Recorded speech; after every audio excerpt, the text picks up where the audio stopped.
Might get roasted. Of course you're going to get roasted. Hey Facebook, welcome to Mentored Live. This is the second episode we've had, and today I'm here with Ralph Little. Now, Ralph, as far as I understand, has ran his own companies for how long have you been an entrepreneur now? All my life. All your life? Yeah. When did you start? Oh, I started when I was 12. But I had my first big success right after I graduated from University of Utah. Okay. And What success was that? I started a company, really had kind of low goals. I just wanted a company to make me an extra $100 a month.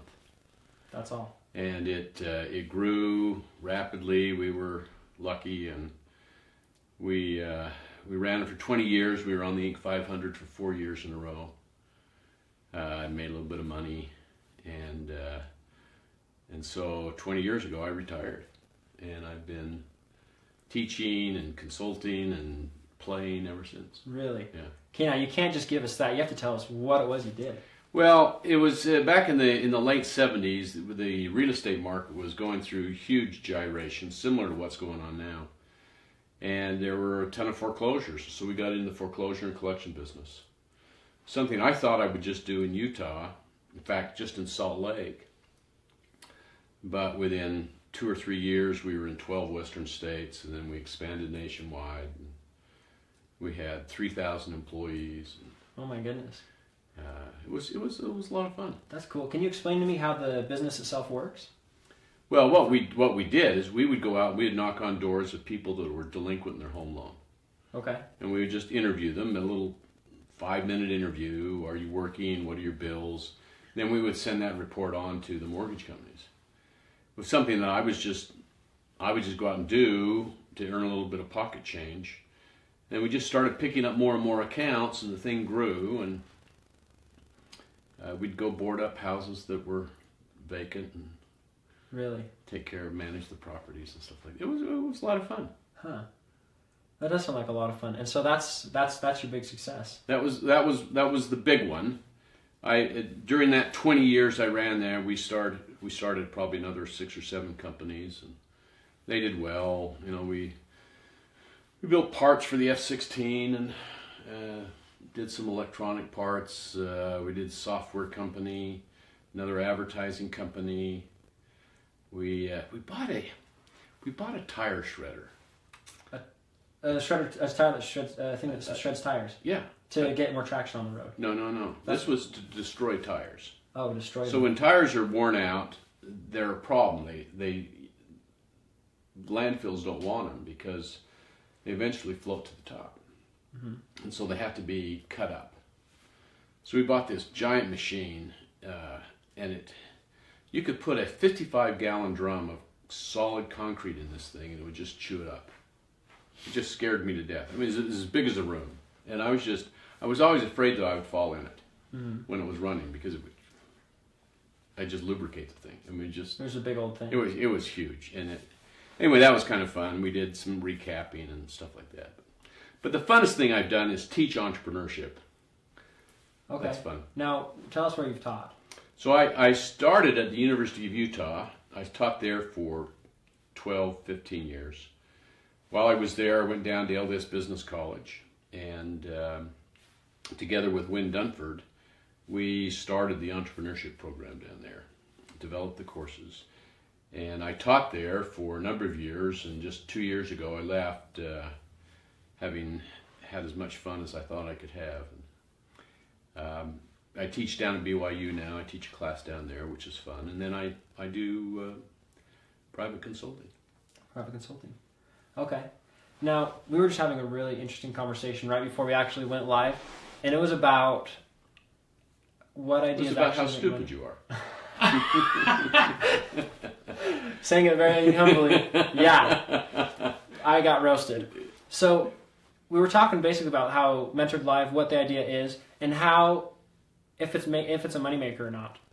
And he's actually got me all wound up. And so there's so many ideas that we hear of at school, just around. So let me tell you where you've gone wrong. Okay. So the first thing you want to do in starting a business is figure out how you're going to make money. You don't want to start a business and then figure out how you're going to make money, because you waste a lot of time. You want to say, how is this business going to make money? And we do what I call the economic unit of one. Okay. So if I had one customer and they made one purchase, how much money could I make? So it's like this little story about the guy who starts a warehouse or a hardware store. And he tells his grandson, he says, making money's easy. He says, I buy a bolt for 50 cents and then a nut for 50 cents and I screw them together and I sell it for $3. And that 33% markup really adds up. Right. That's not a bad business model. Okay? But see, he understands where he makes money. He's every time I sell that bolt, I make $2. Mm-hmm. Most entrepreneurs can't tell you that. And when I consult with businesses that are failing, we go through, what's your business model? What is it? How is it that you make money? And they can't tell me. They can't tell you how They talk about all these things that are going on. I said, it doesn't matter. How do you make money? They can't tell it. Really? Okay? So let me tell you 3 things you need to make money. Okay. These are the 3 M's of making money. Get out your pen and paper. Okay? This is golden. All right, I cannot wait to hear it. Okay. First, you need margin. Okay, explain margin. Margin. Margin is the difference between the cost to acquire and the selling cost. Okay. It's basically your profit on each individual sale. Okay. You call it markup? Margin, markup, whatever you want to call Okay. it. Do you have margin? Now, most people spend their life with pitifully poor margins. I buy it for 50 cents, I sell it for $1. Big deal. You can't make any money doing that. You can make a living, but you can't make any money doing that. Okay. I want you to buy it for $1 and sell it for 10. That's what I call margins. Okay. When I was at the U, I was working with a company that they had a product literally that cost them $5 to build that they could sell for $25,000. And that's what I call margin. That's just a little Okay? bit. That's margin. Okay. The more margin you have, the better. Okay? Second, market. How big is your market? And most people your age think that every market is huge because they think the internet is the solution to everything, and it is not. More often than not, the internet is a waste of time unless you know really how to use it. So, how big is the market for entrepreneurs that can pay? Okay. Very, very small. Because most entrepreneurs have no money. And as soon as they've got a business that's successful, they no longer are looking for how to start a business. Makes sense. Because they've already started a business. So where's the market you want to go after? It's not entrepreneurs, it's small business owners. Because they have money. Do you see that? I understand. It's the same concept. Okay? So, margin, market, and multiples. Explain multiples. Okay, multiples is an interesting concept. You cannot make money doing custom work. And in custom work, there's only one multiple. Okay. It's one. Now, explain custom work, just for those who may not know what it is. Anything that you are required to do. Okay, so for example, my dad, he was a concrete contractor. He did custom driveways and custom sidewalks. Yes. It's a waste of time. Interesting. He can make a living, Yeah. but he can't make a profit. Okay. Okay? That makes Why sense. waste your time making a living? The purpose of having a business is, frankly, so you don't have to work. I agree Okay? wholeheartedly with All that. right? But then you can't do custom work. Because custom work requires you. That's true. Okay? So you get out of custom work. Okay. Okay. Okay. Restaurants. Custom work. Restaurants are custom work. Yeah, every plate is custom made. Is it not? They make it however you order it. So yeah. Yeah, okay. Absolutely. You go to McDonald's, no custom work. Right? There is no custom work. There is no custom work.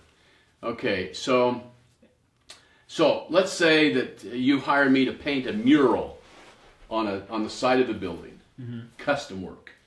100%. 100%. If you want me to paint this house, custom work. Okay? But if we painted a mural, in order for me to make money tomorrow, I've got to get another job to paint a mural. It's true.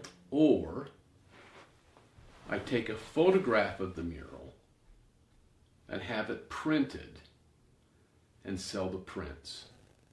And now I've got what? It's not custom work anymore. What is it? It's a product. What is it? Starts with an M. Oh, the margin. No?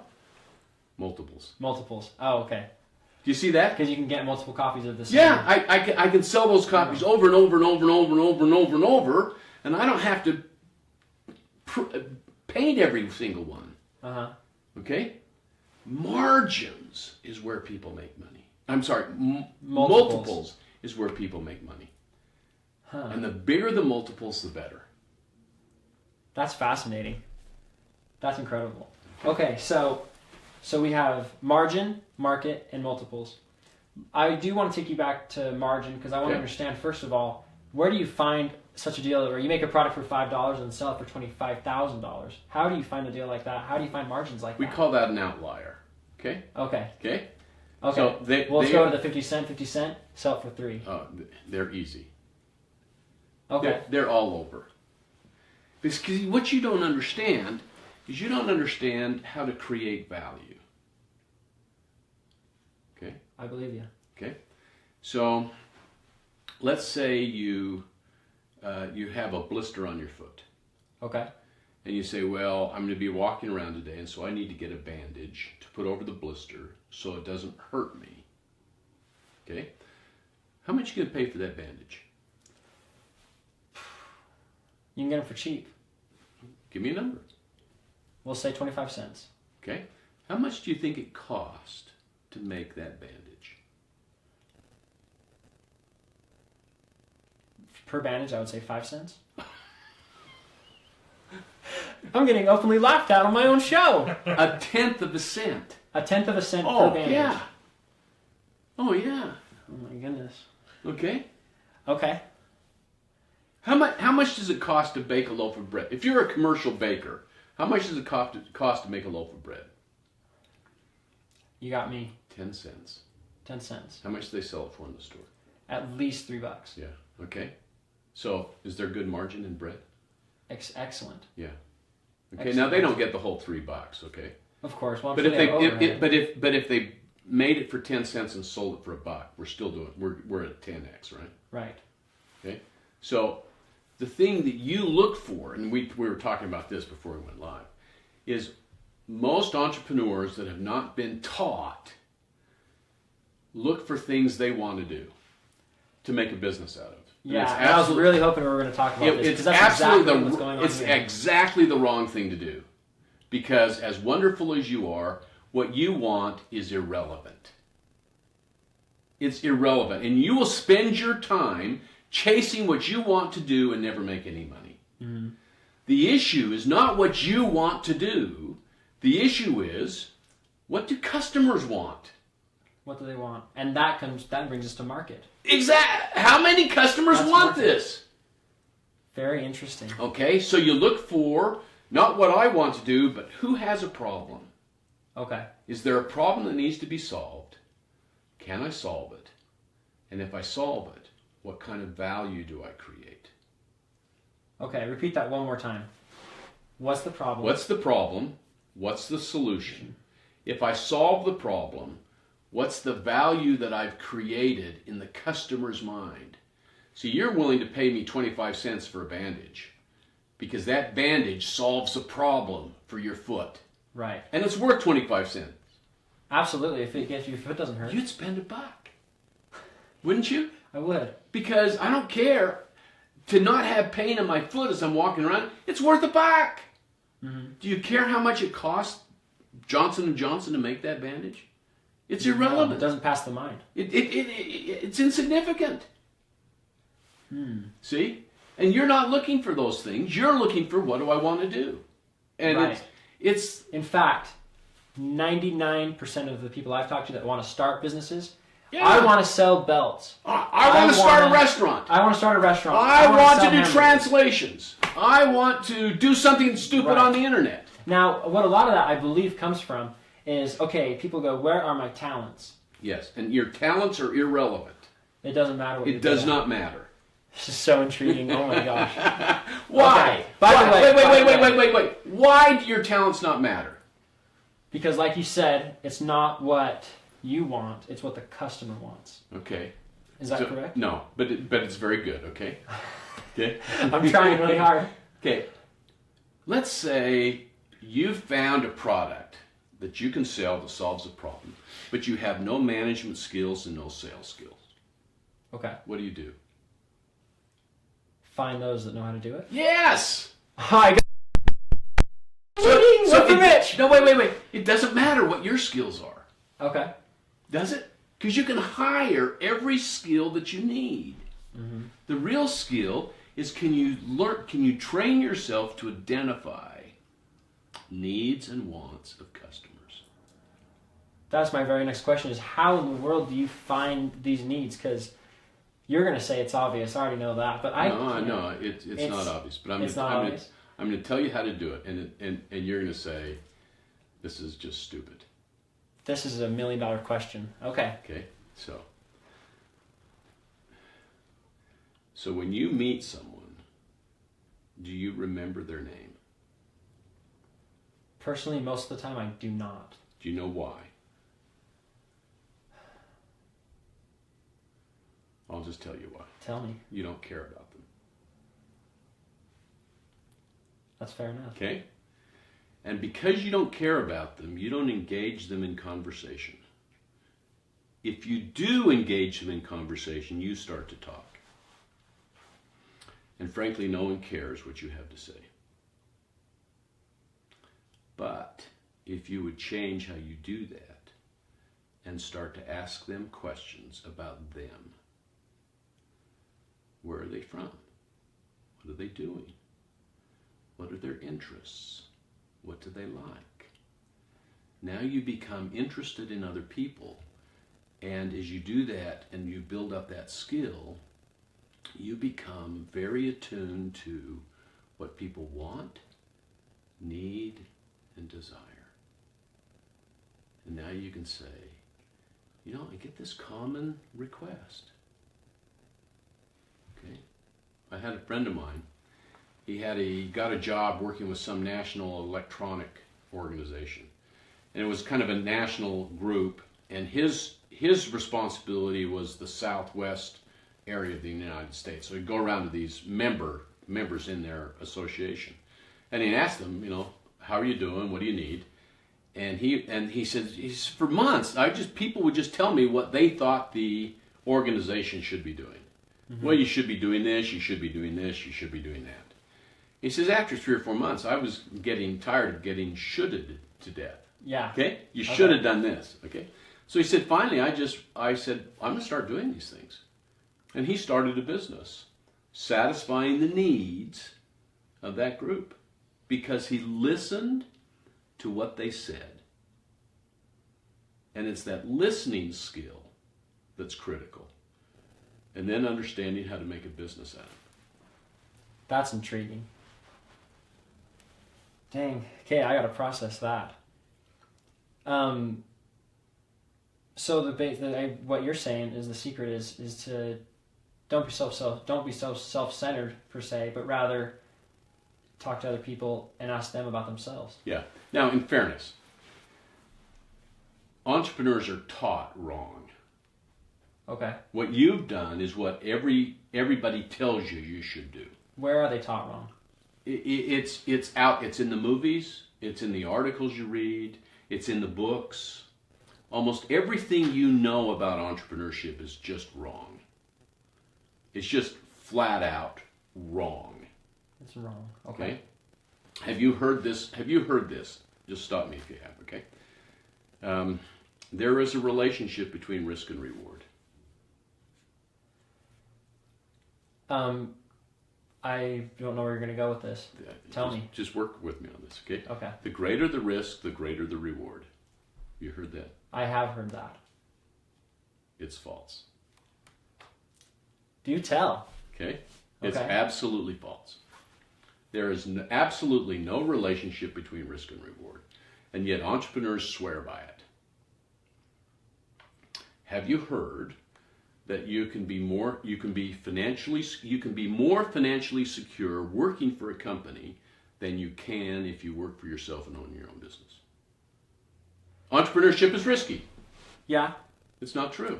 It's not true? It's not true. Entrepreneurs that start their own business and run them successfully are many times more secure than someone who works for another company. I mean, it's not even close.